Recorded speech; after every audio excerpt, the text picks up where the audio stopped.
Hello there. This is my corner tea bar. I'm gonna drink some ding dong from Far Leaves Tea. Far Leaves Tea is one of my favorite places that I've been. Yeah, obviously, if you know ding dong or dong ding, sorry, tong ting comes rolled in little bunny wabbit poop looking things like that.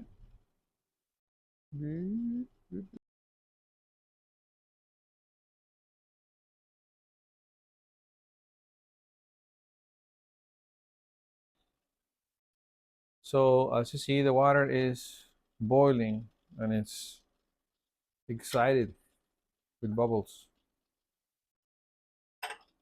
And I will put it on resting mode till it calms down and stops moving. And I will cover the bottom with ding dong, dong ding, whatever. It is slightly oxidized um, oolong.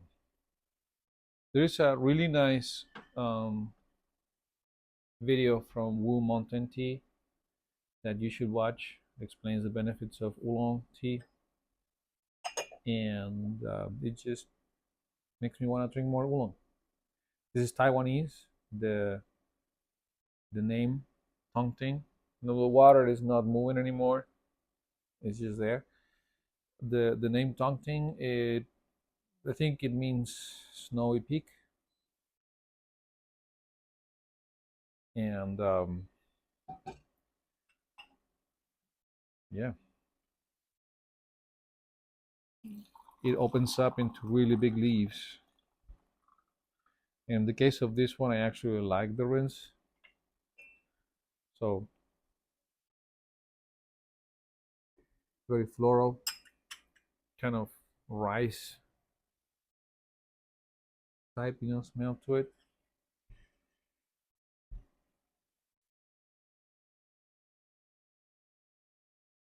Slightly seaweedy, but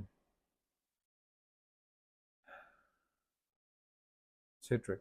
And all of this, I had COVID, I believe, because my wife got tested and she had COVID after I had it. Um, my nose is kind of messed up.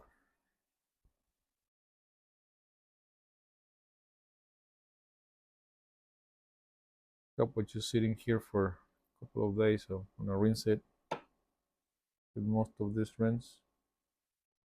I'm leaving the lid on.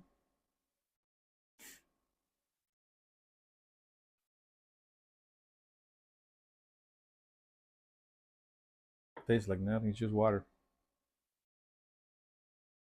as well to warm up the cups.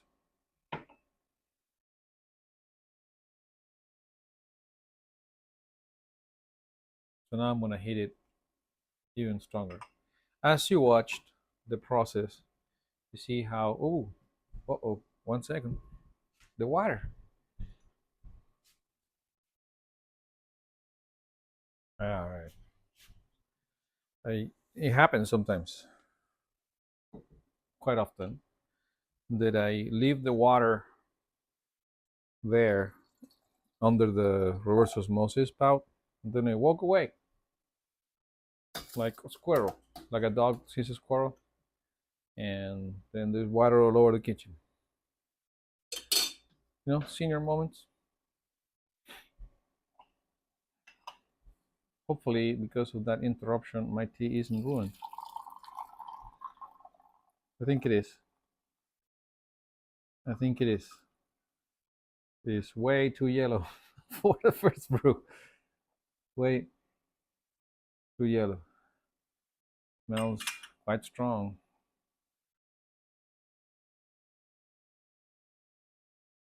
I think you'll be astringent. Oh, not at all.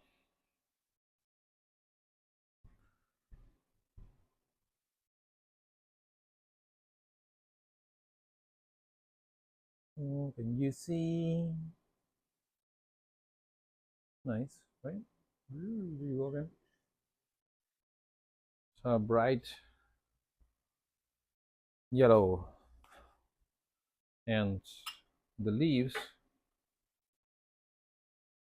are not fully open, but they have opened up into this.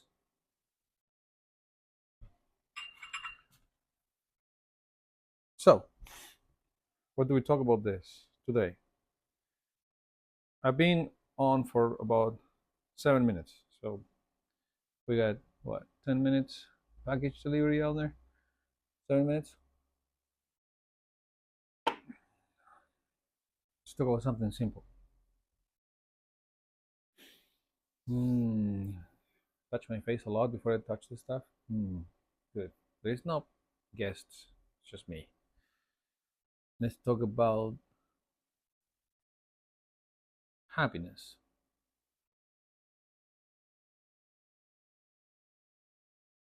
Right. I want to give you the best gift that you'll ever get in your life if you somewhat struggle finding meaning or purpose or, that dopamine hit or whatever. I'll tell you what the secret is. It does not exist. Happiness is a word, it is not a thing. It's something we describe that ensues. We cannot pursue it. Trying to do anything to achieve happiness, it is a flaw in, in the way of thinking. You may say, like that guy, well, just your opinion, man. But it's not just my opinion. If you're truly honest and look at the facts, you will realize that happiness is just a product of language, a bad abstraction of something we kind of want to think is a reality, but it's just it's kind of like a reinforcing mechanism for reward that we get when we accomplish things like fixing something or solving a problem or, you know dopamine, oxytocin. Got a it's got an explanation somewhere there. But most importantly is the fact that because we have a mind, like the human mind, we can trick ourselves into perspectives that will only make it elusive.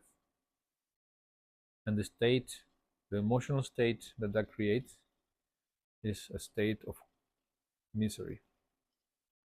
So you may say, well, if happiness is something that doesn't exist, how is that misery exists? Well, I guess you have a point there.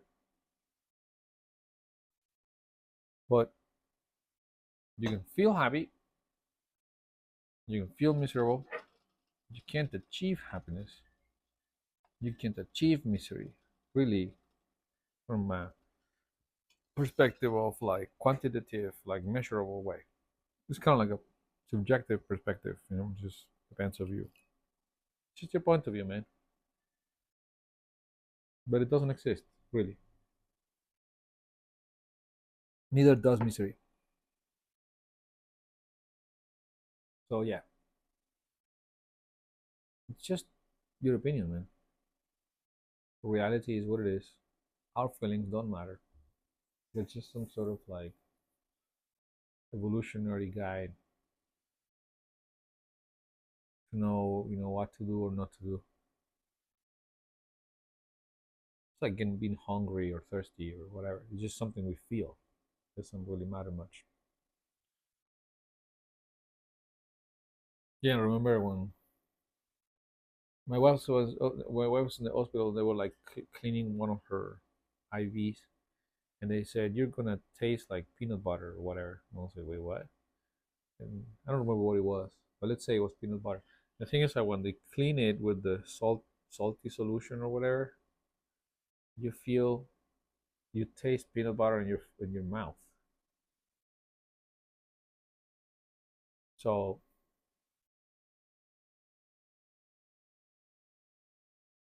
you know,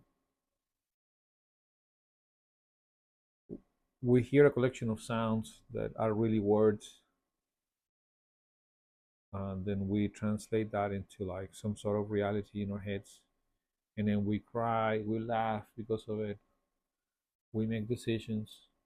Same thing you're doing by just watching me. It's all an illusion. But happiness is the biggest one, and it's a dangerous one,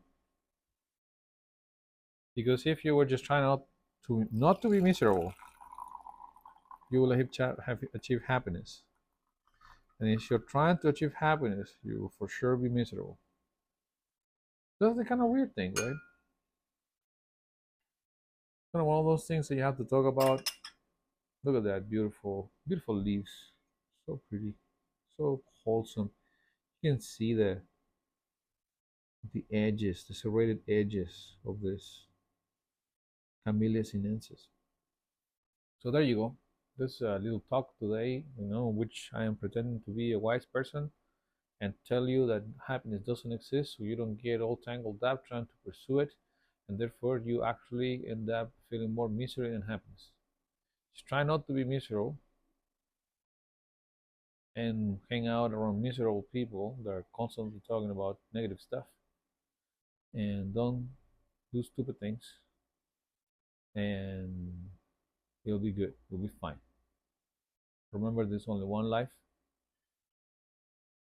and it ends, and there is nothing that you're entitled to. Anything can go away. Everything is uh, delicate balance. Things can change tomorrow, so nothing is to be taken for granted. So, from the granite state, this was my Bar in my weekly rant. Have a good time.